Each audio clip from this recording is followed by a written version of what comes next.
समय कहाँ कोई बोलता था, रोड पर कोई बोलता था। आज एनडीए के सत्ता है तो सब लोग इधर से उधर आ रहे हैं, लेकिन शुरू से हम लोग उसी तरह थे, आज भी उसी तरह थे। उस समय भी भाजपा के थे, आज भी भाजपा के थे। हम लोग शहाबुद्दीन से डरने वाले थे? शहाबुद्दीन को हिम्मत नहीं था कि हमारे गाँव आने। जब चंद्रशेखर जी का हत्या हो गया तो उसके बाद कभी भी शहाबुद्दीन बिंदुसार गाँव में पैर नहीं रखे। उस समय इंद्र को बोले कि हमको क्या डर है, मरना है तो भगत सिंह जैसा मरो। तो उन्होंने ये संकल्प लिया था कि सीमान को आज़ाद हम करेंगे, और उसी क्रम में उनकी हत्या कर दी गई। आज अगर चंद्रशेखर हमारे चाचा रहते तो एक देश के गिने जाने नेता। उस समय इंद्र कुमार गुजराल प्रधानमंत्री थे। 5 लाख रुपया भेजे थे उनकी माँ को। उनकी माँ ने पैसा वापस किया, कही कि मेरे बेटा दीजिए, मुझसे भी 5 लाख रुपया ले लीजिए, 10 लाख रुपया ले लीजिए, लेकिन मेरा बेटा वापस कीजिए। 52वां बार आ रहे हैं प्रधानमंत्री। 2014 के बाद प्रधानमंत्री 52 बार बिहार में आ रहे हैं। बाप रे। और सिवान में चौथी बार आ रहे हैं 2014। उस समय थोड़ा बहुत कम वोट से ओम प्रकाश जी कार्यकर्ता के चलते चुनाव हार गए थे, लेकिन इस बार 1 लाख से अधिक वोट हम लोग एनडीए के। अगर इस बार कुशवाहा को नहीं टिकट मिलता है तो इस बार भी एनडीए को नुकसान हो सकता है। इस बार बिहार विधानसभा का चुनाव है और हर चुनाव में जो भी कार्यकर्ता वो एक पार्टी में एक निष्ठा के साथ जुड़ा रहता है। हालांकि पार्टी कभी उसको कोई तनख्वाह नहीं देती है और ना ही कोई बहुत बड़ा जॉब उसको मिलता है, लेकिन फिर भी पार्टी की नीतियाँ और पार्टी की तरफ जो उसका सिद्धांत होता है वो उसको उसके तरफ खींचता है। और लगातार कोई कार्यकर्ता अगर पार्टी के साथ जुड़ा रहता है और पार्टी को जिताने के लिए एक बड़ा मेहनत भी करता है और लगातार पार्टी के साथ जुड़ा रहता है, तो जाहिर है कि पार्टी भी कम से कम उस कार्यकर्ता के बारे में सोचती है।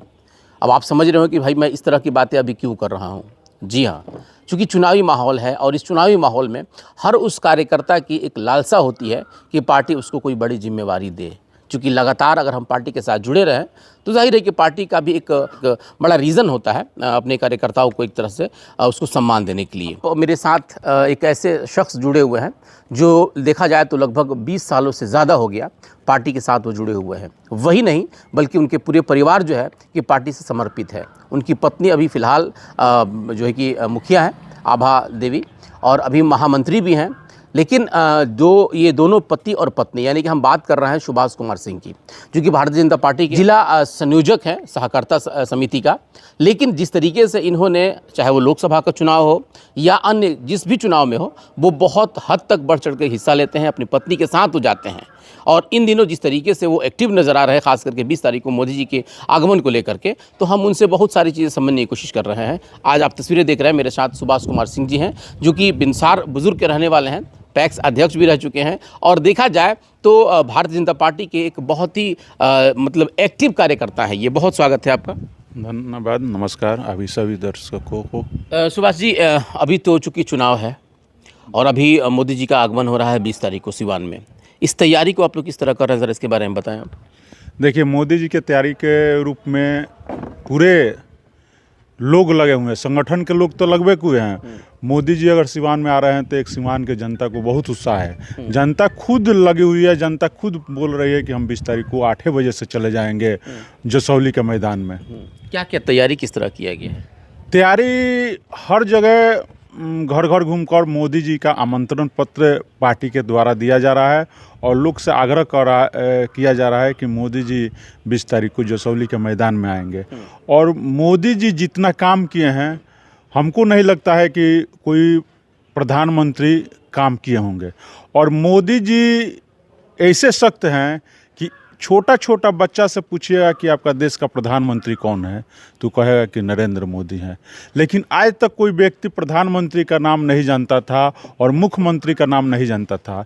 लेकिन इस देश की हर बच्चा, बिहार का मुख्यमंत्री कौन है तो नीतीश कुमार, देश के प्रधानमंत्री कौन है तो नरेंद्र मोदी, सबके जुबान पर रहता है। इसके पहले कोई किसी के जुबान पर प्रधानमंत्री का नाम नहीं रहता था। बिहार में 52वां बार आ रहे हैं प्रधानमंत्री। 2014 के बाद प्रधानमंत्री 52 बार बिहार में आ रहे हैं। बाप रे, और सिवान में चौथी बार आ रहे हैं 2014 के बाद। ये तो रिकॉर्ड रहा, ही तो एक दम रिकॉर्ड रहा। आज तक लोग कोई प्रधानमंत्री आते थे तो राजधानी से ही चले जाते हैं, किसी क्षेत्र में नहीं जाते हैं, लेकिन प्रधानमंत्री जी हर क्षेत्र में जाते हैं, हर जिला में जाते हैं। सिवान जिला में उनका चौथा बार ये आगमन होने जा क्या रहा है। इसको आप लोग उपलब्धि मानते हैं? उपलब्धि मानते हैं, नहीं मानते तो 2014 से अभी तक प्रधानमंत्री हैं, कहीं ना कहीं काम किए तभी नहीं जनता उनको बहुमत देती है। और लोग ईमानदारी पूर्वक सबका साथ सबका विश्वास के साथ उनको वोट मिलता है। ये नहीं कि और किसी के लिए काम करते हैं, ये नहीं कि इसको छांट देते हैं उसको, सबके लिए एक समान तरीके से काम करते हैं। लेकिन सुभाष जी, आप जिस तरीके से कह रहे हैं कि 52 बार वो बिहार आए हुए हैं, तो एक उपलब्धि है, लेकिन यही कांग्रेस के लोग इस बात को कह रहे हैं कि कहीं ना कहीं प्रधानमंत्री सिर्फ चुनाव को लेकर कितना एक्टिव रहते हैं, और वो जो कि एक प्रधानमंत्री के गरिमा को गिरा देते हैं। इसलिए कि इससे पहले जब इंदिरा गांधी रही हैं तो सिर्फ 2 बार चुनाव के पीरियड में वो 2 बार आई हैं, एक बार चंपारण में आई हुई थी और दूसरी बार पटना में आई हुई थी। लेकिन यहाँ आप 52 बार कह रहे हैं और इसको उपलब्धि गिना रहे हैं आप। तो मान लीजिए कि देश के नेता अपने क्षेत्र में जा रहे हैं तो ये क्या गलत कर रहे हैं।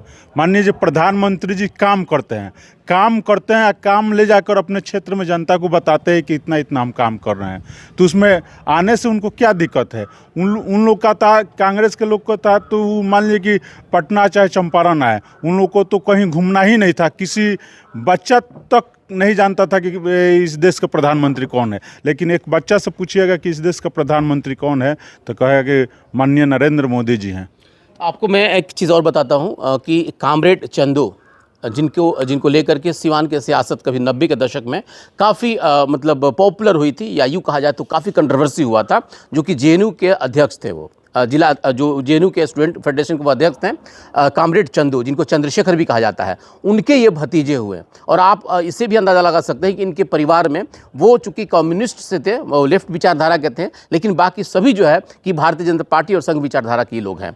हम इनसे चंदू के बारे में भी समझने की कोशिश करेंगे कि जिस तरीके से चंद्रशेखर जी ने, इस तरीके से चंद्रशेखर जी को लेकर के कई मामले चल रहे हैं, कंट्रोवर्सी भी हुआ, उसमें आपकी क्या प्रतिक्रिया हो सकती है? देखिए, चंद्रशेखर जी जब आते थे दिल्ली से गाँव, तो गांव आते थे तो सब लोग उनको कहता था कि थोड़ा सिवान जाइए, कम बोलिए। वो बोले कि हमको क्या डर है, मरना है तो भगत सिंह जैसा मरो। तो उन्होंने ये संकल्प लिया था कि सिवान को आज़ाद हम करेंगे, और उसी क्रम में उनकी हत्या कर दी गई। आज अगर चंद्रशेखर हमारे चाचा रहते तो एक देश के गिने जाने नेता रहते। तो आप अच्छा ये बात कह रहे हैं कि उन्होंने आज़ादी की बात कही है, तो ये सारी चीज़ें तो लोग समझ रहे हैं, लेकिन आप ही के कुछ नेता कहते हैं कि हम लोगों ने सिवान को आज़ाद कराया। उस समय कहाँ कोई बोलता था, रोड पर कोई बोलता था। आज एनडीए के सत्ता है तो सब लोग इधर से उधर आ रहे हैं, लेकिन शुरू से हम लोग उसी तरह थे, आज भी उसी तरह थे। उस समय भी भाजपा के थे, आज भी भाजपा के थे। हम लोग शहाबुद्दीन से डरने वाले थे, शहाबुद्दीन को हिम्मत नहीं था कि हमारे गाँव आने। जब चंद्रशेखर जी का हत्या हो गया तो उसके बाद कभी भी शहाबुद्दीन बिंदुसार गांव में पैर नहीं रखे। उस समय इंद्र कुमार गुजराल प्रधानमंत्री थे, 5 लाख रुपया भेजे थे उनकी माँ को। उनकी माँ ने पैसा वापस किया, कही कि मेरे बेटा दीजिए, मुझसे भी 5 लाख रुपया ले लीजिए, 10 लाख रुपया ले लीजिए, लेकिन मेरा बेटा वापस कीजिए। ये कौन कहा था? उनकी माँ कौशल्या देवी बोली थी, और 5 लाख वापस कर दी उनको। इंद्र कुमार गुजराल प्रधानमंत्री थे, उनको प्रधानमंत्री के पैसा उन्होंने वापस कर दिया? हाँ, वापस पैसा कर दी। क्यों वापस किया उन्होंने? उन्होंने कहा कि हमको बेटा चाहिए, हमको पैसा क्या होगा, हमारे पास हमारा बेटा चाहिए। हमारे चंद्रशेखर जी 7 भाषा के जानकार थे। उन्होंने लड़ाई लड़ी सिवान के लिए, रोड पर निकल के नुक्कड़ सभा कर रहे थे, उसी समय ने उनकी हत्या हो गई थी। उसके सलाखे में 3-4 आदमी को सजा हुआ। तो सीबीआई जांच हुआ था। सीबीआई जांच में उस समय उनकी माँ को बहुत दबाव आया, और लोगों को दबाया हुआ गवाही पलटने के लिए, लेकिन उसमें 2-3 आदमी को सजा हुआ। शहाबुद्दीन का उसमें मेन नाम था, उनका भी नाम था इसमें, हर हाल में नाम था, रुस्तम खां का था। सुभाष जी, एक चीज़ हम समझना और चाहेंगे कि जिस तरीके से चंद्रशेखर जी को जो उनकी मतलब हत्या हुई या उनकी शहादत कहा जाएगा, लेकिन जो उनको इंसाफ मिलना चाहिए, क्या वो उनको इंसाफ मिल पाया? अभी तक तो नहीं मिला। नहीं मिला अभी? नहीं। जबकि आप लोगों की सरकार है। सरकार है, ठीक है, उसमें कुछ लोग थे, उन लोग का सजा हुआ, कुछ लोग बाकी हैं, जेल के सलाखों में बंद हैं। परिवार हमारा त्याग नहीं किया है, कुर्बानी दे दिया सिवान के लिए। फिर मिला कि आप लोगों को? ठीक है, मिला नहीं, लेकिन आम जनता, सिवान के लोग शांत है कि नहीं? आज कहिएगा तो एक उनका कर्म चाहे दिन है कि उनका ज़मीन मान लीजिए कि राजेंद्र बाबू का चाहे अंबेडकर जी का देखे होंगे एक साइड में, लेकिन कुछ ना कुछ किए थे। आज उन तभी न उनका बीच में स्मारक स्थापित हुए हैं, स्मारक है। ये उनकी मतलब आप लोग क्या लगता है कि जिस तरीके से एक राजनीतिक तौर पे उनको जो इंसाफ मिलनी चाहिए वो मिला है उनको अभी तक? ना, अभी तो नहीं मिला है। माले वाले लोगों भी नहीं दी। माले के लोग तो खाली राजनीति करते हैं उनके नाम पर कि हमने मान लीजिए कि सदैव राम 4 से 5 बार विधायक है, क्या किए चंद्रशेखर के लिए? कुछ किए? अमर यादव विधायक थे, अमरजीत कुशवाहा भी विधायक है, क्या किए ये लोग? क्या किए उनके लिए? कुछ किए हैं?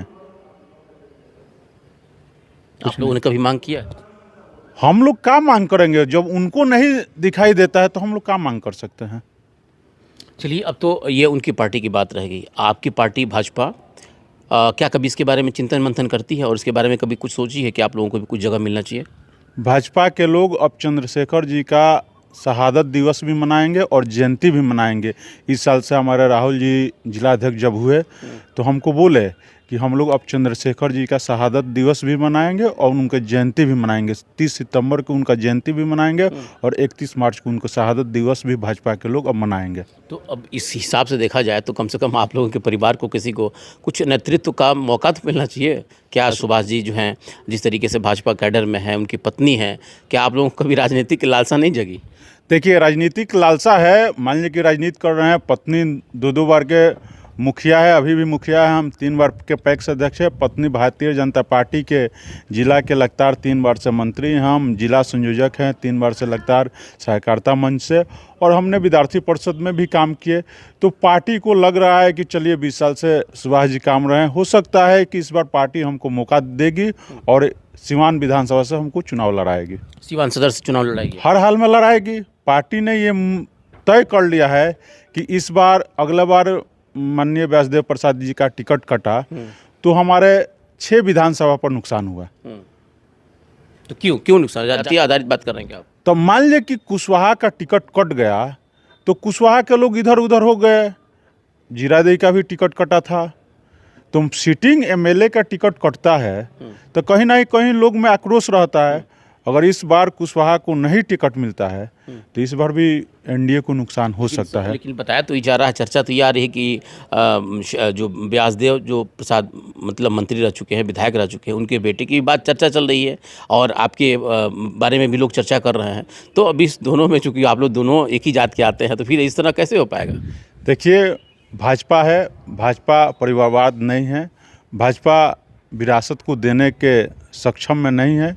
अलग अलग कार्यकर्ता को मौका देती है। ये नहीं है कि कभी हमको टिकट दिया तो हम ये ज़िंदगी भर रहेंगे, फिर दूसरे को देगी, ऐसा भारतीय जनता पार्टी में रहता है। यानी कि भाजपा सबको समय देती है? मतलब भाजपा इसीलिए सबको साथ सबको विकास करती है। सबका साथ सबका विकास इसी तरह से नारा नहीं है, सबको मौका कभी ना कभी देती है भाजपा। तो यानी कि आपको एक माने देखा जाए तो आप लोगों ने पार्टी में बहुत ज़्यादा समय दिया है और उसके बाद आप एक तरह से कुशवाहा समाज से आते हैं, तो कुल मिला करके जो गणित बैठ रहा है विधानसभा, सिवान विधानसभा में, तो इस नाते आपका प्राथमिकता बन रही है? आपकी प्राथमिकता बन रहा है और हमको उम्मीद है कि हमको टिकट मिलेगा, भारतीय जनता पार्टी के द्वारा हमको टिकट मिलेगा, ये कंफर्म है। तो कैसे फिर आपका मुद्दा क्या रहेगा? खास करके सिवान जो 105 विधानसभा है, शहरी क्षेत्र आता है और अभी यहाँ के सदर विधायक अवध बिहारी चौधरी है, राजद के खाते में ये सीट है, तो कैसे राजद से आप निकल पाएंगे और ख़ास करके जो है कि सदर विधायक अवध बिहारी चौधरी से कैसे आप सामना कर पाएंगे?